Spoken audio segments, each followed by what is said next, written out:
آکاش وانی کا سری نگر اسٹیشن ہے۔ اب آپ خبریں سنیے۔ Principal secretary P D D نے وادی میں بجلی کی صورتحال کا لیا تفصیلی جائزہ، بجلی شیڈول پر سختی سے عمل کرنے کی انجینئروں کو دی ہدایت۔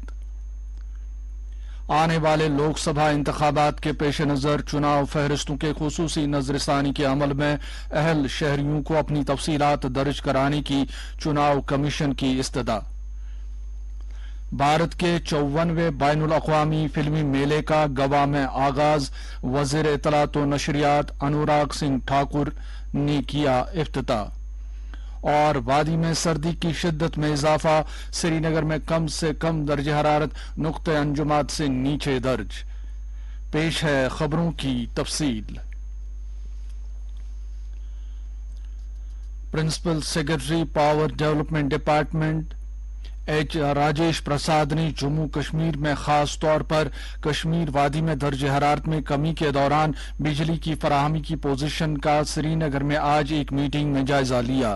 میٹنگ میں بجلی کارپوریشنوں کے مینیجنگ ڈائریکٹروں اور تمام چیف انجینئروں اور محکمے کے دیگر سینئر افسران نے شرکت کی۔ میٹنگ کے دوران بتایا گیا کہ خطے میں بجلی کی دستیابی کی بنیاد پر کٹوتی کا شیڈول تیار کیا گیا ہے اور اسی کے مطابق پرنسپل سیکرٹری نے انجینئروں پر زور دیا کہ وہ شیڈول کی سختی سے پیروی کریں۔ انہوں نے کہا کہ بجلی کی کسی بھی غیر طے شدہ کٹوتی کو برداشت نہیں کیا جائے گا۔ انہوں نے اس بات پر بھی زور دیا کہ کسی بھی حالت میں جموں کشمیر کو بجلی کی اوور ڈراول میں شامل نہیں ہونا چاہیے، جو نہ صرف بجٹ کے ماتحت رہنے بلکہ گریڈ ڈسپلن کو برقرار رکھنے اور بجلی کی فراہمی میں غیر ضروری رکاوٹوں کو روکنے کے لیے بھی اہم ہے۔ اس موقع پر یہ بھی بتایا گیا کہ حالیہ برسوں میں جموں کشمیر میں بجلی کی فراہمی کے معیار کو بہتر بنانے کے لیے کافی انفراسٹرکچر قائم کیا گیا ہے۔ پرنسپل سیکرٹری نے انجینئروں کو واضح ہدایت دی کہ وہ سخت حفاظتی اقدامات اپناتے ہوئے بجلی چوری کی بدت کو ختم کرنے کے لیے ہر ممکن کوششیں کریں۔ میٹنگ میں واضح کیا گیا کہ جن علاقوں میں لوگ باقاعدگی سے اپنا بجلی فیس استعمال کے مطابق ادا کر رہے ہیں وہاں بجلی کی سپلائی کو برقرار رکھا جائے، جبکہ زیادہ نقصان والے علاقوں میں میٹرنگ اور اے بی کیبلنگ بچھانے کو ترجیح دی جائے۔ اننت ناگ ضلع میں وکست بھارت سنکلپ یاترا کے لیے آج ایک میٹنگ میں انتظامات کو حتمی شکل دی گئی۔ اس سلسلے میں مرکزی سرکار کے شمال مشرقی خطے کی ترقی کی وزارت کے جوائنٹ سیکرٹری انشمان دے، جو مذکورہ ضلع کے لیے ڈسٹرکٹ پربھاری افسر نامزد کیے گئے ہیں، نے آج اننت ناگ ضلع کا دورہ کیا، جس دوران انہیں وکست بھارت سنکلپ یاترا کی تیاریوں کے بارے میں جانکاری دی گئی۔ میٹنگ میں سنکلپ یاترا کے دوران P M Vishwakarma, P M Ujjwala Yojana, P M Mudra loan, P M E G P, ممکن پوشن ابھیان، آیوشمان بھارت صحت scheme, P M Garib Kalyan ان Yojana, P M Awas Yojana, P M Kisan Samman, کسان کریڈٹ کارڈ، سوچھ بھارت ابھیان اور جل جیون مشن سمیت دیگر مرکزی اہتمام والی اسکیموں کی زوردار تشہیر کرنے کے لیے کہا گیا تاکہ لوگوں کو فائدہ پہنچ سکے۔ اس موقع پر ضلع کے ڈپٹی کمشنر نے اس بات کو دہرایا کہ ضلع انتظامیہ تمام اسکیموں کی 100% سیچوریشن کو یقینی بنانے کے لیے پرعزم ہے۔ ادھر بارہمولہ ضلع میں وکست بھارت سنکلپ یاترا کے آسن اور کامیاب انعقاد کے لیے مکانات و شہری امور کی مرکزی وزارت کی دلی ڈیولپمنٹ اتھارٹی کے پرنسپل کمشنر راجیو کمار تیواری نے بھی میٹنگ میں انتظامات کا جائزہ لیا۔ یاد رہے کہ راجیو کمار بارہمولہ ضلع کے لیے مرکزی پربھاری افسر بھی ہیں۔ انہوں نے میٹنگ کی صدارت کرتے ہوئے تمام سٹیک ہولڈرز کے ساتھ ایکشن پلان اور تیاریوں پر تبادلہ خیال کیا۔ ڈپٹی کمشنر بارہمولہ نے پربھاری افسر کو تمام مرکزی معاونت والی اسکیموں کے مجموعی نفاذ اور ضلع میں اسکیموں کو سیچوریٹ کرنے کے لیے کی جا رہی تیاریوں اور محکمہ وار انتظامات کے بارے میں جانکاری دی۔ الیکشن کمیشن آف انڈیا نے تمام اہل شہریوں سے اپیل کی ہے کہ وہ انتخابی فہرستوں میں اپنی تفصیلات درج اور درست کرائیں کیونکہ خصوصی سمری ریویژن 2024 اگلے مہینے کی 9 تاریخ تک جاری رہے گا۔ Social media platform X پر ایک پوسٹ میں ای سی آئی نے کہا ہے کہ 2024 کے چناؤ فہرستوں کی خصوصی نظر ثانی کے تحت شہری اپنی ووٹر آئی ڈی کی تفصیلات بشمول ووٹر لسٹ میں پتے کی تازہ جانکاری درج یا درست کر سکتے ہیں۔ انتخابی فہرستوں کی یہ نظر ثانی آنے والے لوک سبھا انتخابات کے پیش نظر اہم ہے۔ اس کا مقصد نوجوانوں کی شمولیت پر خصوصی توجہ دیتے ہوئے غلطی سے پاک انتخابی فہرستیں تیار کرنا ہے۔ وہ نوجوان جو 1 جنوری 2024 تک 18 سال مکمل کر لیں گے وہ انتخابی فہرستوں میں اپنا نام درج کروانے کے لیے درخواست دے سکتے ہیں۔ کمیشن کی جانب سے دعووں اور اعتراضات کا ازالہ آئندہ ماہ کی 26 تاریخ تک کیا جائے گا جبکہ انتخابی فہرستوں کی حتمی اشاعت اگلے سال 5 جنوری کو ہوگی۔ الیکشن کمیشن آف انڈیا سال کی ہر 6 ماہ میں 1 جنوری، 1 اپریل، 1 جولائی اور 1 اکتوبر کو چناؤ فہرستوں کی سمری ریویژن کرتا ہے تاکہ ہر سال اہل شہریوں کا اندراج کیا جا سکے۔ آسٹریلیا کی وزیر خارجہ سینیٹر پینی وانگ آج صبح بھارت کے دورے پر پہنچیں۔ نئی دلی میں وزارت خارجہ کے افسران نے ان کا خیر مقدم کیا۔ وزارت خارجہ کے ترجمان ارندم باگچی نے ایک سوشل میڈیا پوسٹ پر بتایا کہ وہ آج دیر شام دونوں ملکوں کے وزرائے خارجہ اور وزرائے دفاع کی میٹنگ کی مشترکہ طور پر صدارت کریں گی۔ اس کے علاوہ وہ وزرائے خارجہ کی 14ویں باہمی مذاکرات کی میٹنگ میں بھی شریک ہوں گی۔ وزارت خارجہ کے ترجمان نے مزید بتایا کہ میٹنگ کے دوران بھارت اور آسٹریلیا کی ساجھیداری کے مختلف پہلوؤں پر توجہ مرکوز کی جائے گی۔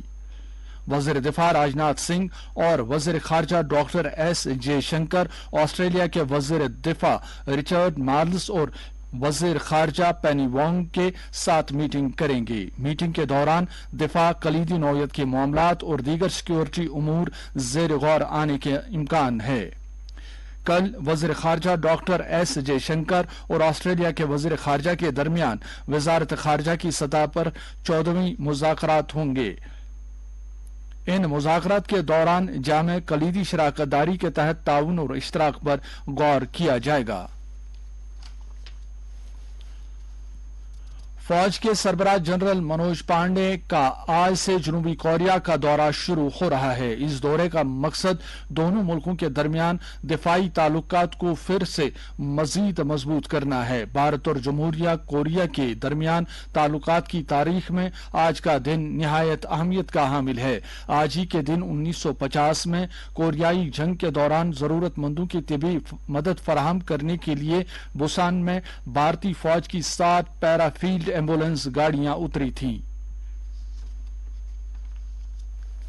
پارلیمانی امور کی وزارت نے سمویدھان دیوس یوم آئین کی مناسبت سے شہریوں کو آئین کے کوئز اور تمہید کی آن لائن ریڈنگ میں شرکت کی دعوت دی ہے۔ وزارت نے لوگوں کی زیادہ سے زیادہ شرکت کو یقینی بنانے کے لیے 2 ویب پورٹل کو فعال کیا ہے۔ لوگ ان ویب سائٹس پر جا کر شرکت کر سکتے ہیں اور سرٹیفکیٹ حاصل کر سکتے ہیں۔ readpremible.nic.in اور constitutionquiz.nic.in۔ ایک بیان میں وزارت نے کہا ہے کہ تمہید بھارت کی تمام 22 سرکاری زبانوں میں پڑھی جا سکتی ہے۔ سمویدھان دیوس ہر سال 26 نومبر کو بھارت کے آئین کو اپنانے کی یاد میں منایا جاتا ہے۔ اس دن کا مقصد آئین کے اصولوں کو اجاگر کرنا، ان کی تصدیق کرنا اور کی شرکت کو تسلیم کرنا ہے۔ مرکزی وزارت صحت نے مجوزہ نیشنل فارمیسی کمیشن بل 2023 پر عام لوگوں اور سٹیک ہولڈر سے تبصرے طلب کیے ہیں۔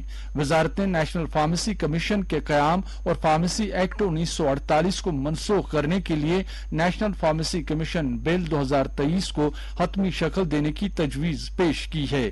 نیشنل فارمیسی کمیشن بل کا مسودہ تیار کر کے تبصرے کے لیے وزارت صحت کی ویب سائٹ پر اپلوڈ کر دیا گیا ہے۔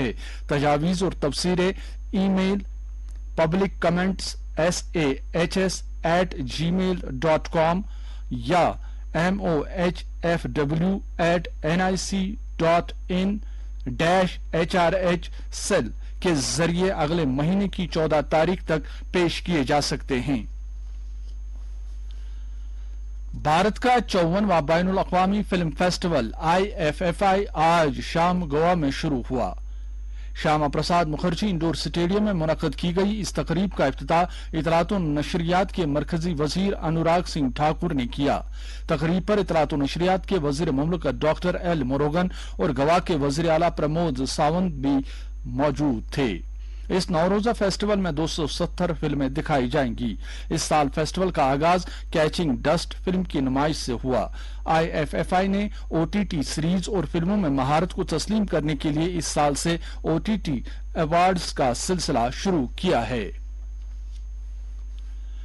کوآپریٹو ڈپارٹمنٹ نے SKICC سری نگر میں 70ویں آل انڈیا کوآپریٹو ہفتے کی ہفتہ بھر کی تقریبات کو سمیٹنے کے لیے آج ایک بڑی تقریب کا اہتمام کیا۔ پروگرام میں رجسٹرار کوآپریٹو ڈپارٹمنٹ محمد اگروانی نے شرکت کی۔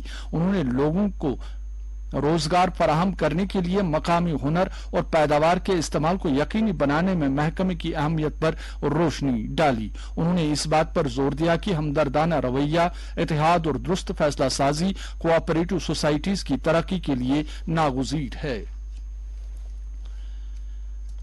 پنچایت سیکرٹریوں کے آئندہ JKSSB OMR پر مبنی تحریری امتحان کے انتظامات کا آج ایک میٹنگ میں ڈپٹی کمشنر شوپیاں نے جائزہ لیا۔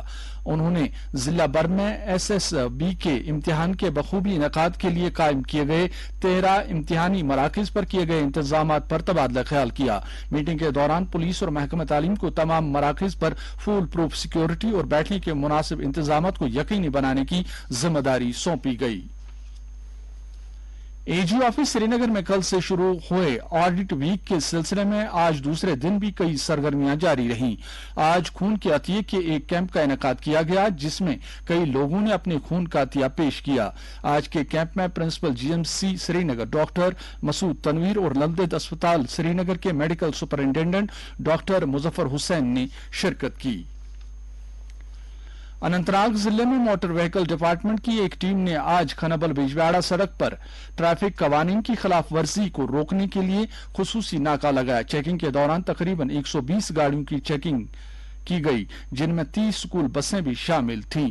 40 گاڑیوں کو موقع پر ہی روٹ پرمٹ کا رخ موڑنے، پرائیویٹ گاڑیوں میں طلبہ کو لے جانے، اسکول بسوں میں زائد طلبہ کو بٹھانے، سیٹ بیلٹ کا استعمال نہ کرنے، فٹنس کے بغیر گاڑی چلانے اور دیگر خلاف ورزیوں کی پاداش میں بلیک لسٹ کیا گیا۔ موسم وادی میں خشک موسم کے بیچ آج سخت سردی درج کی گئی۔ کم سے کم درجہ حرارت -0.8 ڈگری سیلسیس کے ساتھ سری نگر میں آج رواں سیزن کی سرد ترین رات رہی، جبکہ وادی کے متعدد علاقوں میں آج صبح گہری دھند چھائی رہی جس وجہ سے کم روشنی کے سبب صبح کے وقت گاڑی چلانے والوں کو کافی مشکلات پیش آئیں۔ دریاسنا محکمہ موسمیات نے جموں کشمیر میں اگلی 24 گھنٹوں کے دوران موسم عام طور پر خشک رہنے کی پیش گوئی کی ہے۔ سری نگر میں آج دن کا زیادہ سے زیادہ درجہ حرارت 13.1 ڈگری سیلسیس ریکارڈ کیا گیا۔ جموں میں آج دن کا زیادہ سے زیادہ درجہ حرارت 26.2 ڈگری سیلسیس جبکہ رات کا کم سے کم درجہ حرارت 12.6 ڈگری سیلسیس ریکارڈ کیا گیا۔ لیہ میں آج دن کا زیادہ سے زیادہ درجہ حرارت 9.5 ڈگری سیلسیس جبکہ رات کا کم سے کم درجہ حرارت -3.8 ڈگری سیلسیس ریکارڈ کیا گیا۔ اس کے ساتھ ہی خبروں کا یہ بلیٹن ختم ہوا۔